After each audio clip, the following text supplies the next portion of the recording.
Selamat berjumpa kembali bersama saya Dr. Windy, dokter spesialis anak. Mendapati janji saya yang sebelumnya, yaitu akan membahas hal-hal yang sering dipertanyakan oleh orang tua. Hari ini adalah mengenai suara grok-grok. Grok-grok atau greg-greg? Ya, seputar itu yang sering didengar oleh orang tua saat mempunyai bayi baru lahir. Kenapa? Dok, anak saya ada suara grok-grok.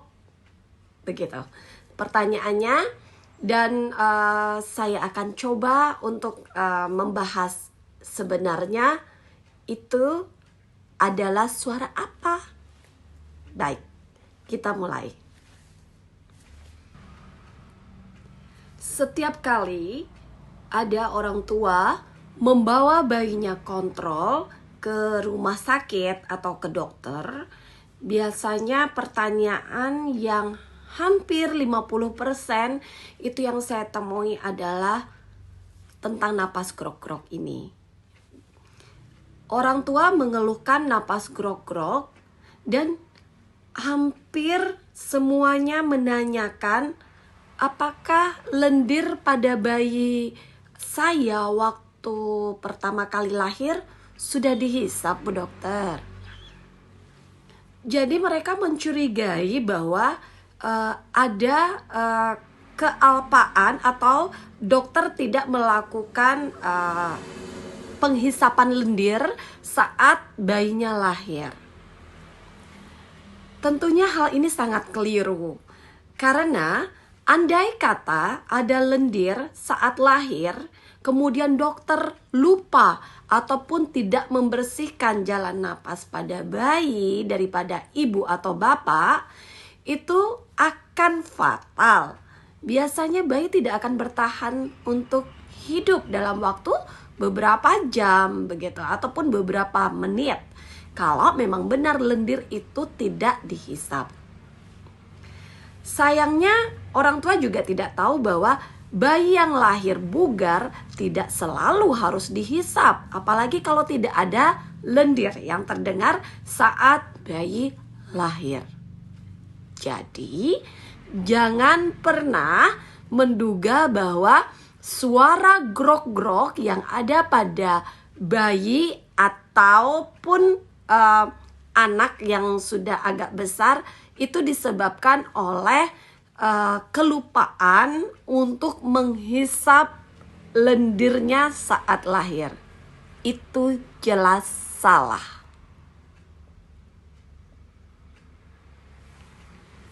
Lalu dok, kenapa masih ada suara grok-grok pada bayi saya? Secara normal kita harus tahu dulu bahwa saluran napas kita terdapat lendir yang merupakan suatu mekanisme pertahanan tubuh. Di udara banyak sekali zat-zat ataupun partikel-partikel yang merupakan suatu benda asing jika dihirup ke tubuh. Zat asing ini akan dihalau atau dibersihkan oleh lendir ini, ditangkap oleh lendir ini. Kemudian melalui suatu mekanisme seperti pembersih ya, seperti cleaning service di dalam saluran napas kita, dia akan menghalau lendir ini keluar. Bagaimana mekanismenya? Kalau dia terlalu banyak kemudian menumpuk di tenggorokan, dia bisa kita telan. Kemudian kalau dia banyak juga menumpuk, kadang bisa kita batukkan. Seperti itu. Sayangnya zat-zat ini memang biasanya setelah ditangkap oleh lendir dihalau oleh suatu seperti sikat ya. Sikat itu dia bagus rapi, dia nyikatnya begini, jadi kita bisa batukkan. Namanya pembersih mukosilier, istilah kedokterannya mucociliary clearance, seperti itu. Dan kerjanya betul-betul luar biasa. Tuhan menciptakannya memang sangat-sangat luar biasa. Andai kata tidak ada mucosiliary clearance ini, maka lendir-lendir itu akan menumpuk, dan tentunya atau zat-zat yang memang tidak bermanfaat itu tentunya akan membuat kita sendiri menjadi tidak bisa bernapas dengan baik, sesak seperti itu, dan akan tenggelam sendiri dengan lendir yang banyak tersebut. Nah, kita yang sudah memang mucociliary clearance-nya ini bagus ya, rapi, tersusun seperti sikat, mampu menghalau daripada lendir itu ataupun zat-zat asing itu, pada bayi dia tidak seperti mucociliary clearance yang ada. Saya gambarkan begini, tetapi tidak semudah yang kita bayangkan memang. Tapi saya berusaha mempermudah agar ibu-ibu dan bapak-bapak mengerti, begitu. Kalau orang dewasa begini dia sikatnya mungkin ya, tetapi pada bayi ada yang pendek, kemudian ada juga yang panjang, yang normal, tetapi ada juga yang dia walaupun panjang tetapi fungsinya tidak bagus. Jadi begini, bayangkan kalau misalkan banyak yang pendek, tidak berfungsi bagus, maka kalau ada lendir yang banyak, dia tidak bisa menghalau. Bayi sendiri refleks batuknya tidak bekerja maksimal. Makanya bayi yang batuk itu tanda tanya. Kok bayinya bisa batuk? Pasti ada suatu lendir yang banyak menumpuk, ataukah dia sedang sakit. Itu yang harus kita biasakan waspadai. Bayi sangat jarang batuk karena belum bagus untuk mekanisme daripada mucociliary clearance ini. Sudah paham?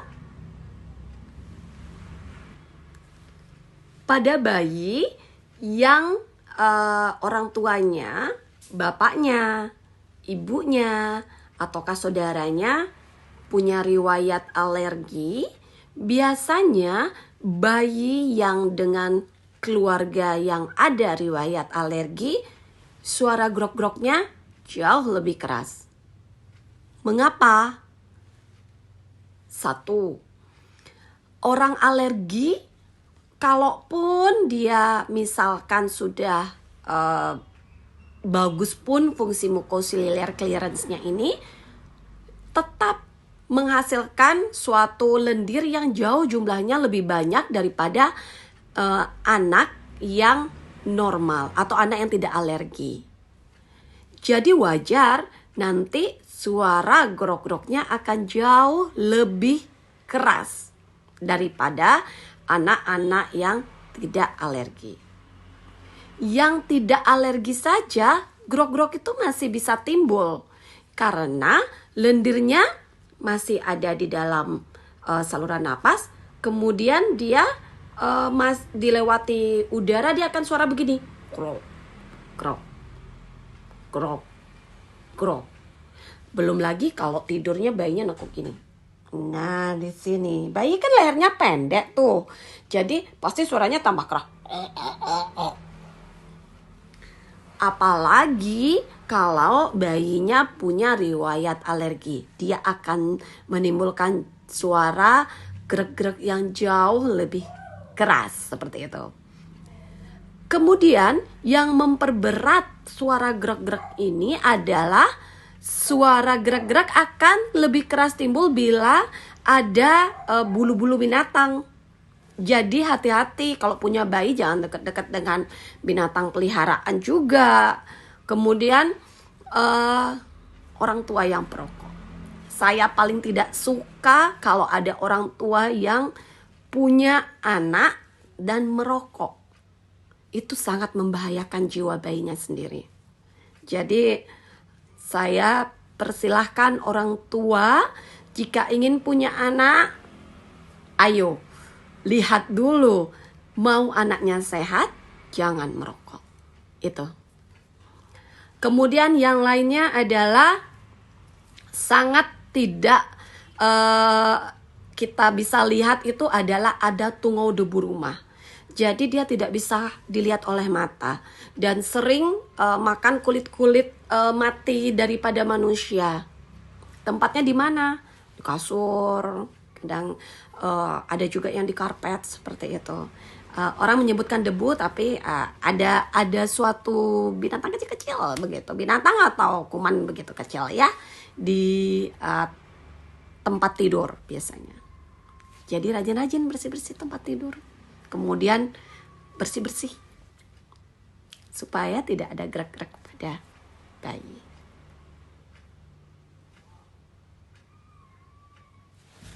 Dan jangan lupa di korden, baju bayi yang berbulu-bulu, kan cantik-cantik itu yang bulu-bulu, ataupun boneka, misal dikasih hadiah bayinya, sangat-sangat besar di sana bersembunyi tungau debu rumah. Jadi harus rajin dibersihkan, rajin diganti kalau mau memakaikan pada bayi kita. Jadi tidak memicu gerak-gerak muncul lebih keras atau lebih lama seperti itu. Untuk tidur upayakan dimana jangan terlalu menekuk, jadi bantal jangan di kepala bayi, jangan begini, tapi sedikit di pundak bayi, jadi agak tengadah. Carilah posisi di mana bayi tidurnya biar agak mendongak atau kelihatan lehernya. Dan bila suara gerak-gerak itu berkurang, itulah posisi ternyaman bayi sebenarnya untuk tidur. Oke. Setelah saya paparkan sedemikian rupa, mungkin ibu-ibu ataupun bapak-bapak akan lebih leplong merasa, oh ini tidak bahaya, seperti itu. Hanya saja saya ingatkan, kadang ada suara grok-grok yang menandakan bayi sedang dalam keadaan sakit, yaitu pilek, kemudian ada batuk yang memang karena infeksi. Itu juga suaranya grok-grok. Ada juga yang bayi lahir dengan suatu masalah di mana tulang rawan daripada saluran napasnya itu agak lemah. Tracheomalacia istilah kedokterannya. Kadang suaranya juga begitu, seperti itu. Nah, untuk membedakan dia suatu hal yang memang penyakit atau kelainan, ataukah dia memang adalah suatu hal yang normal, biasanya memang kita perlu ketemu dengan dokter spesialis anak dulu untuk memastikan bahwa ini memang normal, ini tidak normal, sehingga kita merasa tenang apabila itu memang suatu hal yang wajar.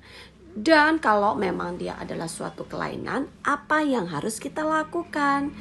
Dan bila memang ada infeksi, berarti dokter anak akan mengatasi infeksi pada bayi, bapak, dan ibu. Selalu saya sampaikan bahwa feeling orang tua jauh lebih bagus daripada feeling dokter sendiri. Jadi, orang tua kalau sudah lihat anaknya gelisah, sulit tidur, kemudian unhappy, jadi anaknya merengut, biasanya kelihatan tuh dari alis, mengucut, anak tersebut pasti ada sesuatu. Dan biasanya perlu diperiksakan oleh dokter dulu. Tapi bila anaknya misalkan happy, minumnya baik, kemudian tidurnya nyenyak, wajahnya selalu menggembirakan, senyum, itu biasanya gerak-gerak yang akan membaik seiring dengan usia. Lama-lama kalau lehernya sudah agak besar, kemudian usianya bertambah, suara gerak-gerak itu akan hilang dengan sendirinya. Oke? Saya Dr. Windy dengan senang hati menitipkan pesan, tolong jaga anak-anak kita demi masa depan Indonesia yang sehat. Terima kasih.